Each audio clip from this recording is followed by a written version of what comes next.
So I'm the MC tonight, and my job is to inform everybody of the rules and what you're to expect about, just an open mic comedy night. I didn't want to just blandly tell you the rules, so I came up with an idea. I decided to give you guys the ABCs of comedy. So here we go. A is for the audience, the most important part of the show. The next important thing is anal, as every comic knows. B is for bartenders. Ellie is her name. She gives us liquid courage and cheers us when we're lame. C is for comedy, but also cunt and crack. If you happen to have either, I'll meet you in the back. D is for drugs. I wish I had some myself, but I am a pure citizen and only drink what's upon the shelf. E is for easy lay, a kind of worn out trope. F is for fucking, God's greatest joke. Oh, and G is for God, speak of the devil, because if it were not for him, we'd all have less material. H is for heckler, the comic's mortal foe. Any self-serving prick will be promptly shown the door. I through R are filler letters, useless for these rules. They would rather be silly thoughts like, is Jar Jar crumping Layla? Or masturbating nuns oink, and pregnant quarterbacks rave. Than responsible rhymes in this show. S is for the stage. My church, my tomb, my soul. My voice rings clear with the gospel of orgies, queefs, and lunch ladies on parole. T is for tipping. Don't forget them when you're good and drunk. The staff are angels that help us get us crunk. U is for Uncle Fucker. B is for Bart or Vagina Fart. Both are equally crucial to the antique comic art. W is for Wanker. On that note, I'll wrap things up. X is for extra excited for your host that I'll bring up. Y is for yay, Ken Edwards is your host. Z is for zoinks, I'm out of here. Let's raise a toast.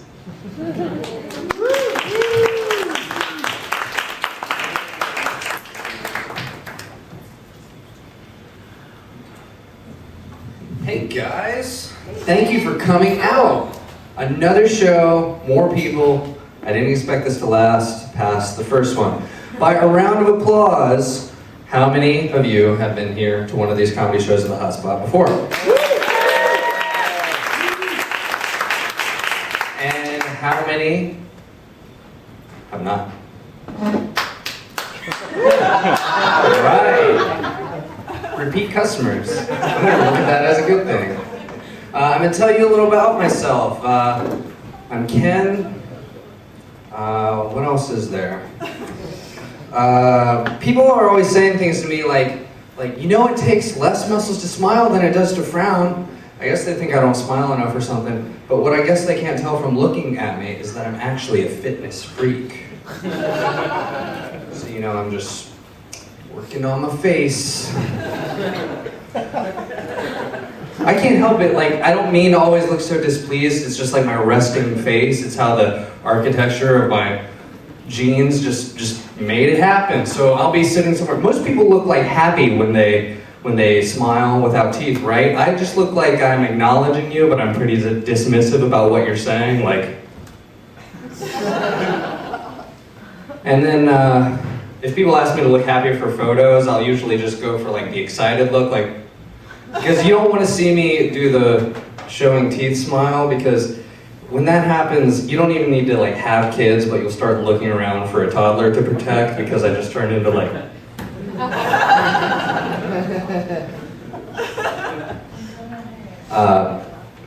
I know my hair looks stupid right now. The story behind that, I wanted to try this facial hair thing out, but my wife hates it. So she was like, hey, you used to have long hair and it used to look so cool. Why don't you compromise? If you're gonna have that, grow your hair out long again. And I'm like, baby, I hear what you're saying, but there's that whole 8 to 12 month period between short and long hair where my hair will just look really stupid. To which she said, that won't matter because if you're gonna have facial hair that whole time, you're gonna look really stupid anyway. And I try to make fun of her sometimes. She'll like go in the salon with pictures of celebrities, so with like get her hair dyed or whatever. But she goes, "Hey, I can dye my hair to look like other women if you can grow your facial hair to pretend you look like any other man." Let's see, where are we? All right. My wife and I have been together for about 10 years now in one form or another, and we've just gotten to this amazing new stage of our relationship, the blowjob phase. And I gotta tell you, that woman is incredible because she knows exactly how long it'll take me to, make the other guy come.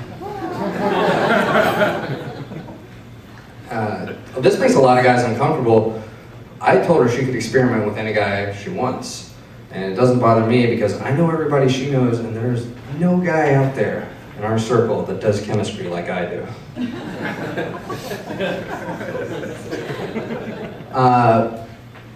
So, Waynesboro, we made it.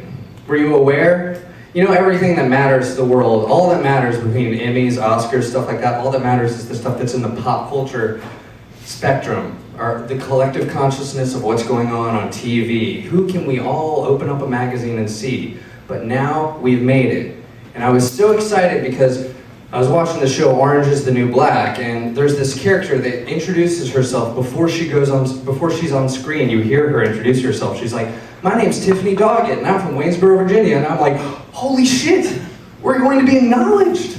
This is amazing. We're being represented. And then they show her, and the first thing you notice is her disgusting rotted out teeth because she was a meth head before she got to prison. And she's an extreme right-wing fundamentalist Christian who wants to kill anybody, who doesn't believe what she believes. That's how we're being represented to the world. And it goes even farther than that, because in the season 1 finale, spoilers, I'm sorry, we've been wondering the whole season how we got there, and it's like a flashback to before then, and she gets done having sex with her boyfriend, and she's like, "Hey, I got some bad news, I'm pregnant." And he's like, "Oh, I know. Oh no, what are we gonna do?" She's like, "I know. That mean if we had a kid, that would mean we can't do all the things we want to do." And he says, "Like drugs," and then they both laugh and reach for their meth pipe. That's who we are. That's who we are to George Clooney, everyone who was sitting at the Emmys. And then later, fast forward a little bit, she's getting bandaged up by a nurse, and she's just gotten the abortion. The nurse says to her, "Wow, I've seen you here an awful lot. What was it, 5 times? They should give you a punch card. You get the 6th one for free." And this pisses her off, right? So the rest of the scene is just one shot, this big building in the background, the front of this red truck in the foreground. She storms out of the building, she comes up to the red truck, reaches into the passenger's door, she pulls out something. You hear her boyfriend say, what happened? She pulls out a shotgun, she goes, "She disrespected me." She storms back into the building, and it doesn't go inside, the shot stays outside of the building, and we're supposed to be in shock, because what happens next is you hear bam, bam, bam, we're supposed to be like, holy shit, this girl just shot this poor nurse in broad daylight just for saying some shit. But I couldn't focus on that because my eyes were just paying attention to the big bold letters on the side of the building that said Fishersville, Virginia Abortion Clinic. I deliver pizza all around this city. I don't recognize that. I didn't recognize that earlier. It was a surprise to me. I deliver pizza.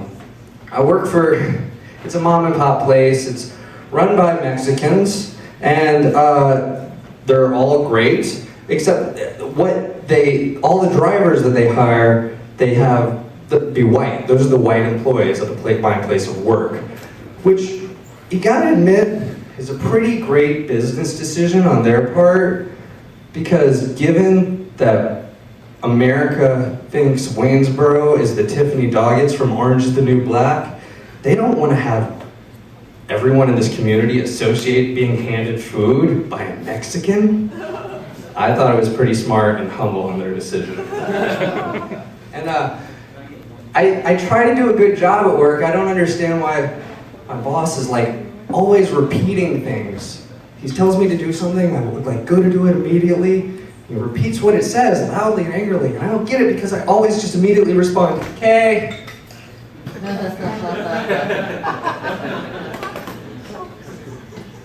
So that's all my personal material. There was some news though that I thought you guys should know about. You guys want to hear the news this month? All right. Let's see.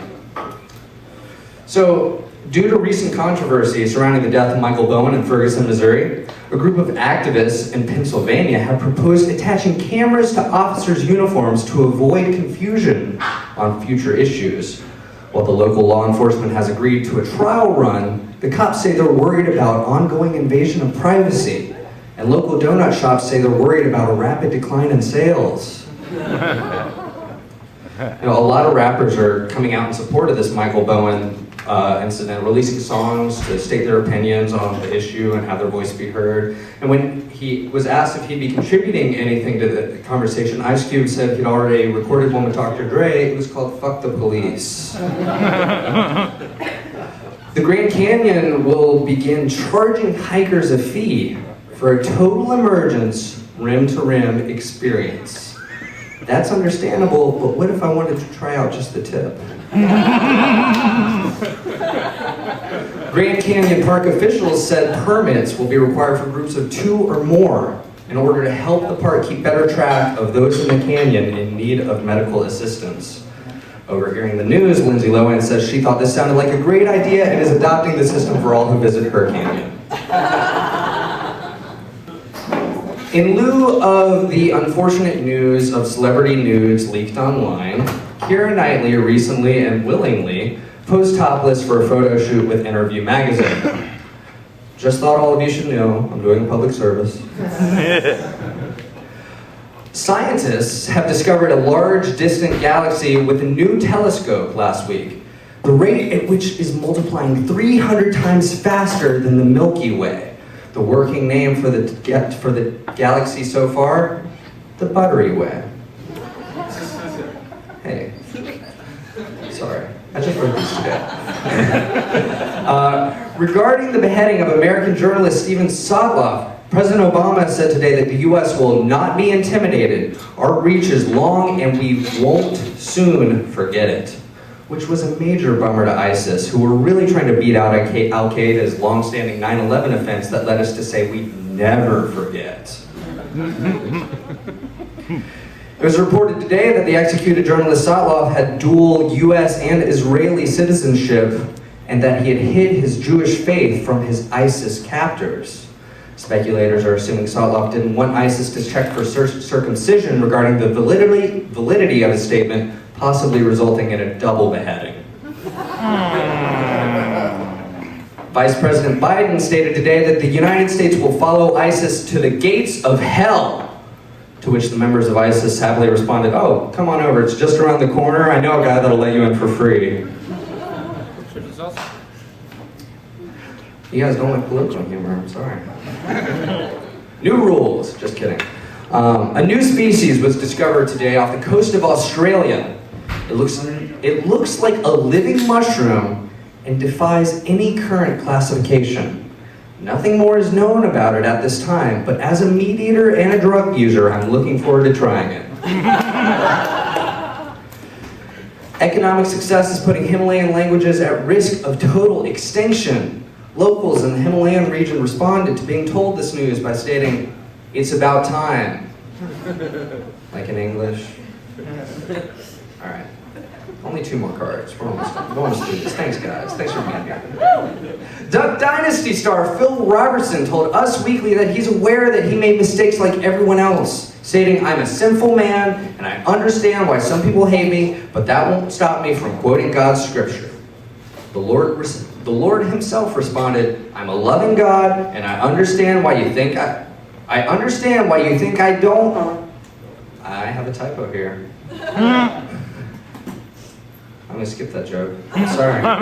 It just cut off. I'm like, I don't even remember the punchline. I literally wrote this today. Thank you guys. CVS Pharmacy has ended sales of all tobacco products 1 month ahead of initially scheduled, because when they called to put in their final order for shipments to the head of distribution, he was out on a cigarette break. Speaking of cigarette breaks, Joan Rivers, who stopped breathing during surgery 6 days ago, has been moved out of ICU into a private room and is now comfortable. When close friends were being interviewed about her condition, her Fashion Police co-host stated they could not believe what she was wearing. And the last headline I found I could not improve upon, so I just thought I'd just read the headline to you as it was listed on Google News. Scientists have discovered that radioactive wild boars are roaming the forests of Germany. Are you guys ready to start